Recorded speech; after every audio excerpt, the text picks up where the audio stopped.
Now we review the 2023 film, Gods of the Deep! Ladies and gentlemen, I am Richard, this is Random Street Theater, and I have just seen Gods of the Deep. Yes. It is... There's still a fly in here. And it's insisting on interrupting my video. And I have a sunburn still, so I'm not feeling all that great. Anyway, so Gods of the Deep... Oh, before I get any further, let me remind you that for every 1,000 subscribers I do purchase one of these bracelets from 4Ocean. 4Ocean pulls a pot of trash out of the ocean every time I do that. I also make contributions to the World Wildlife Fund, the Conqueror, who plants trees and also removes trash from the ocean, although I do the tree planting part. And, yeah, I have something here for My Heart Cats. I got from their Christmas sale. So I Heart Cats, which is a facility is a charity that provides food for shelter animals. Not specifically cats. They also have an I Heart Dogs, but this Snowball? Snowball, yes. This is my Snowball.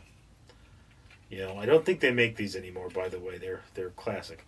Anyway, so yeah, there you have it. Gods of the Deep is a film about a doctor who, I believe he is a biologist, a marine biologist of some kind. His father was famous for being lost in an expedition, and he gets a call from a research company wanting him to go on an expedition into a very deep trench where they believe they have found an artificial structure in order to study what they find. And this is a Lovecraftian tale. I don't want to spoil anything beyond that, but I mean, you know, it's a Lovecraftian tale. They're going underwater to a ancient relic. You guess what you're going to find here, okay? This is not exact. If you're into Lovecraft or the Cthulhu mythos, you're not exactly needing brain surgery, science level intelligence to know what's going to happen here. And I mean, this story is similar to a number of films that came out. There was a small boom of underwater movies. This is like the one, I don't remember the name, but it was The Rift. I think it was The Rift. It had Arlie Ermy in it. And this is similar to The Rift. Very similar to The Rift. I'm surprised they're not being sued for copyright infringement, except for the fact that I think it's based on something pre-existing. Anyway, so what you have, this appears to be an independent or lower budget film made in a serious tone. It is not meant to be a comedy. It is a serious, high tension, high pressure underwater film about a submarine. And the strongest part of this film is pretty much the premise. I've seen the premise. I feel the premise. Some of the camera work in here is very good. Some of the intended to be wet scenes or underwater filming scenes are very much well done, and there's a lot going on there. I mean, they kind of play fast and loose with how much time they're underwater and how much of an expedition this really is. But the submarine is depicted as being quite large, as in having several rooms and an onboard laboratory of its own. So, you know, and be completely honest with you, this would be a pretty respectable film in the 80s before CGI. The sets do appear a little flimsy in this particular era. You know, it's not that they're not well done, it's just that if you're a science geek and you're somebody who's familiar with this kind of equipment, you'll be looking at it and saying, okay, I know that's not a deep pressure submarine. The design is all wrong. It's too small. The walls are too thin. And then it's like the lagoon, the interior lagoon of the ship in this movie has a very strange design.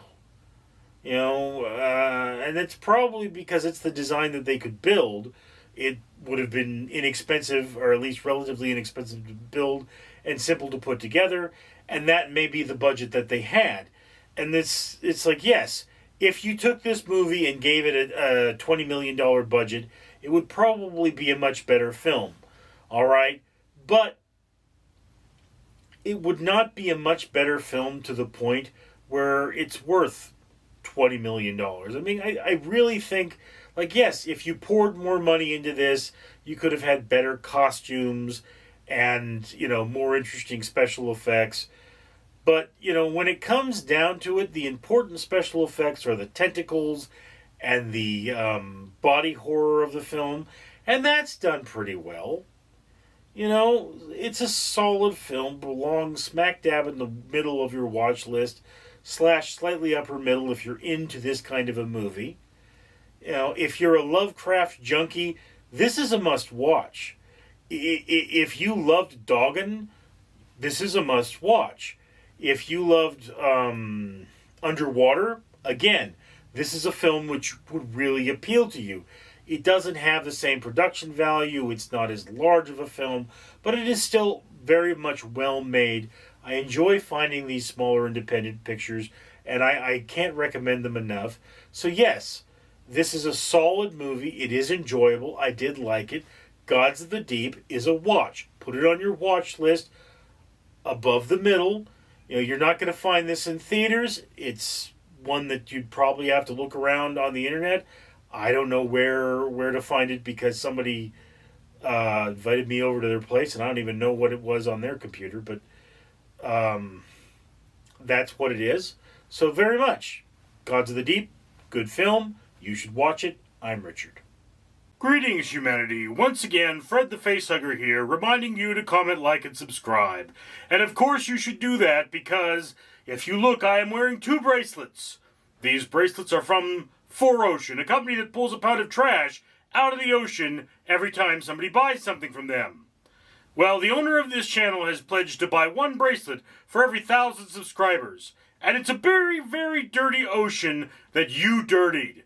So, you should help him out and comment, like, and subscribe, therefore having him more subscribers so that he can buy more bracelets and clean that ocean. Or, I could fulfill my life cycle and hug your face. Don't you want a hug? Come over here. I want to give you a hug. I want to give you a hug right now. Yes, come over here, polluting human. Let me give you a hug.